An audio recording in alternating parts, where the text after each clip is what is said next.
अस्सलाम वालेकुम एवरीवन, मैं बीरा जुनैद आज माय सीक्रेट किचन में जिस बहुत ही मज़ेदार और यूनिक सी रेसिपी के साथ आप लोग के सामने हाजिर हूँ वो है मैक्सिकन बरीतो। बहुत ही मज़ेदार सी रेसिपी है, इंशाल्लाह ताला आप लोग को ज़रूर पसंद आएगी। अगर आप फर्स्ट टाइम मेरे चैनल पर आएँ तो चैनल को सब्सक्राइब कर ही जाइएगा।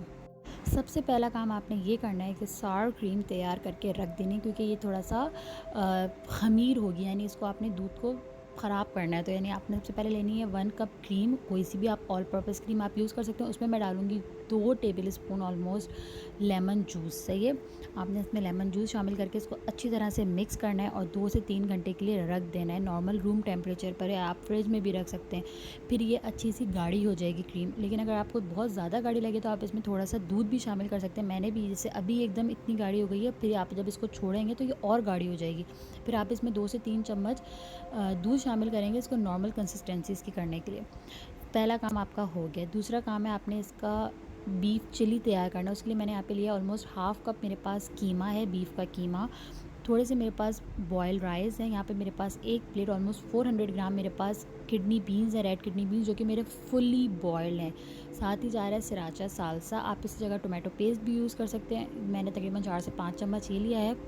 और पोमीग्रेनेट मोलेसिस मैंने यहाँ पे लिया है। ये बहुत ही एक यूनिक सा सॉस होता है जो कि बीफ चिली में इस्तेमाल होता है। आपने एक पैन में थोड़ा सा तेल गरम कर लेना, उसमें जाएगा 1 table spoon ginger garlic paste. जब जिंजर गार्लिक पेस्ट की चीखें निकलने लगेंगी, साथ ही आपने शामिल कर देना है इसमें अपना कीमा, अपना नहीं सॉरी बीफ का कीमा। बहुत थोड़ा सा यहाँ पे मेरे पास ऑलमोस्ट 150 ग्राम मेरे पास ये कीमा था। बहुत ज़्यादा कीमा नहीं इस्तेमाल करना, इसमें थोड़ी थोड़ी सी क्वांटिटी में हर चीज़ जाएगी। जब कीमे का कलर चेंज हो जाएगा फिर आपने इसमें पिसी हुई लाल मिर्च शामिल करनी है, उसको अच्छे से मिक्स करना है। फिर शामिल करना है अपना सराचा सालसा, तकरीबन 4 से 5 चम्मच है। फिर जाएगा इसमें रेड किडनी बीन्स जो कि फुली बॉयल्ड हैं। सब चीज़ों को अच्छे से मिक्स करना है। साथ ही मैंने इसमें थोड़ा सा नमक शामिल कर लिया था। अब यहाँ पे मैं सिर्फ एक मुट्ठी इसमें उबले हुए चावल शामिल कर रही हूँ। वो क्यों, वो मैं आपको आगे बताऊँगी। अगर आपके पास राइस मैक्रोनी ना हो, क्योंकि मैं इसमें राइस मैक्रोनी भी यूज़ करूँगी, अगर आपके पास वो ना हो तो आप इसमें चावल थोड़े ज़्यादा शामिल करें, क्योंकि इसका टेस्ट बहुत अच्छा आता है। फिर यहाँ पर मैंने मोलेसिस इसमें शामिल कर लिया। मोलेसिस जो है वो एक बेसिकली एक सॉस होता है जो कि अब ईजीली इम्तियाज़ नाहिद बहुत सारी सुपर मार्केट में पाकिस्तान में भी अवेलेबल है। सही है, वो सिर्फ 1 टेबल स्पून मैंने इसमें शामिल किया है। थोड़ा सा खट्टा होता है, खटाई का टेस्ट देता है। थोड़ी सी इसमें जा रही है चीनी, ऑलमोस्ट 1 चम्मच मैंने इसमें चीनी शामिल किया। अगर आपके पास ब्राउन शुगर हो तो वो भी आप इसमें शामिल कर सकते हैं। ब्राउन शुगर का टेस्ट तो और ही मज़ेदार आता है।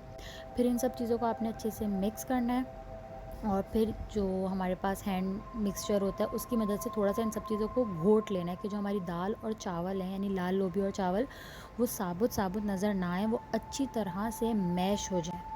सही है। फिर आपने लेने हैं राइस मैक्रोनी। ये भी अब इजीली मिल जाते हैं हर जगह पे, अगर आपके पास हो तो आप इसको बॉईल करें अच्छी तरह पानी में। ये बॉईल होने में भी थोड़ा टाइम लेती है, बिल्कुल नॉर्मल राइस नहीं है, राइस मैक्रोनी है। इसको आपने जैसे हम मैक्रोनी बॉईल करते हैं उबलते हुए पानी में, इस तरह आपने इसको बॉईल कर लेना है। अगर आपके पास ये ना हो तो आप बीफ चिल्ली में ही थोड़ी ज़्यादा जो है वो राइस, मैंने 1 मुट्ठी इस्तेमाल किए थे, आप थोड़े ज़्यादा इस्तेमाल करेंगे। फिर जहाँ पे मेरे मैक्रोनी जो है वो बॉईल हो चुके हैं, मैं इसमें थोड़ा सा शामिल कर रही हूँ पिसी हुई काली मिर्च, ताकि ये बिल्कुल फीके फीके मैक्रोनी ना हो, इस बड़े अच्छा सा फ्लेवर आ जाए। हमने इसमें शामिल की काली मिर्च। साथ ही जा रहा है हमारा पिंक सॉल्ट, आप नॉर्मल सॉल्ट भी यूज़ कर सकते हैं। थोड़ा सा जाएगा इसमें हमारा ऑरिगानो, दिखाना भूल गई थी इसीलिए बाद में दिखाया। ऑरिगानो जा रहा है थोड़ा सा, और थोड़ा सा जाएगा इसमें ऑलिव ऑयल। इन चारों चीज़ों को आपने फिर अच्छे से मैक्रोनी में मिक्स कर लेना है। ये ना हो कि कहीं पे काली मिर्च हो कहीं पे ना हो, बहुत अच्छा सा एक मिक्स दे देना है। फिर हमने तैयार करना है इसका सालसा यानी सैलेड। उसमें जा रही है 1 प्याज, टमाटर, सॉलिड टमाटर का पीस है, उसमें आपने इसके सीड्स नहीं शामिल करने, एलाफिनोज है और कुकम्बर है। इन चारों चीज़ों को और थोड़े से लेमन जूस और सॉल्ट और थोड़ा सा हॉट सॉस के साथ आपने इसका ये सालसा प्रिपेयर कर लेना है। इन सब चीज़ों को अच्छे से मिक्स करना है। ये हो गया आपका सालसा। हमारा बीफ चिली तैयार है, मैक्रोनी तैयार है, सावर क्रीम तैयार है और मज़ेदार सा सालसा भी तैयार है। मिर्चें अपने हिसाब से आप कम ज़्यादा कर सकते हैं। अब आ गई हमारी असेंबलिंग की बारी। सबसे पहले मैंने लेना है अपना एक कॉर्न टॉर्टिला, और ये याद रखिएगा बरीतोस हमेशा टॉर्टिलाज में ही बनते हैं, आप इसको नॉर्मल रोटी या पराठे में नहीं बना सकते, बिल्कुल इसके साथ ज़्यादती मत कीजिएगा। फिर उस पर मैंने शामिल किया अपना घर का बना हुआ चिल्ली गार्लिक सॉस, हमारी जो कश्मीरी लाल मिर्च और गार्लिक की जो एक चटनी हम बनाते हैं, बहुत ही मज़ेदार सी स्पाइसी सी, बच्चों के लिए बनाएं तो आप इसमें केचप भी शामिल कर सकते हैं, लेकिन हमारे यहाँ के बच्चे ये चिली गार्लिक सॉस भी खा लेते हैं। सबसे पहले गया उसमें बीफ चिल्ली, फिर उसके ऊपर जा रहे हैं थोड़े से हमारे राइस मैक्रोनी। बहुत ज़्यादा हर चीज़, क्योंकि इसमें इतनी सारी फिलिंग है तो हर चीज़ आपने दरमियानी ही डालनी है। अगर आप बहुत ज़्यादा फिलिंग इसके अंदर कर देंगे ना तो वो इतना हैवी हो जाएगा कि वो सही से पैक नहीं होगा। तो देखें, हर चीज़ की फिलिंग मैं थोड़ी थोड़ी सी कर रही हूँ और सेंटर में कर रही हूँ फिलिंग। फिर ऊपर चली गई हमारी सावर क्रीम। सबसे पहले चिली गार्लिक सॉस है, होममेड चिली गार्लिक सॉस। फिर उसके ऊपर गया बीफ चिल्ली, फिर हमारे राइस मैक्रोनी, फिर उसके ऊपर हमारा सालसा, उसके ऊपर हमारी गई सावर क्रीम।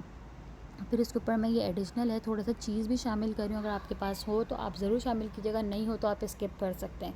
और फिर चीज़ की भी आपने इसमें ज़्यादती नहीं कर देनी कि आपको चीज़ बहुत पसंद है तो आप इसमें बहुत सारा चीज़ शामिल करें। चीज़ भी नॉर्मल ही शामिल होगा, यानी हर चीज़ एक अच्छी क्वांटिटी में शामिल होगी, ना बहुत ज़्यादा ना बहुत कम। फिर मैं इसको जो है वो स्क्वायर फोल्ड कर रही हूँ। आप चाहें तो इसको रोल की शेप भी दे सकते हैं, पर मुझे इसकी जो है वो यही वाली शेप बहुत पसंद है, तो मैंने इसको इस तरह से फ़ोल्ड किया। बड़ी एहतियात से ये खुल जाएगी, लेकिन जब आप इसको सेकेंगे, टोस्ट करेंगे तवे पे, तो ये अच्छे से पैक हो जाता है।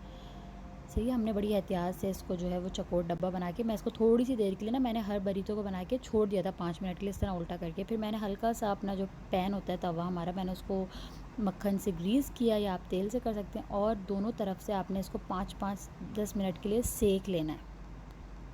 सेक लिए बरीतोस गर्मा गर्म बेहतरीन से आपके मैक्सिकन बरीतोस तैयार हैं यहाँ पे।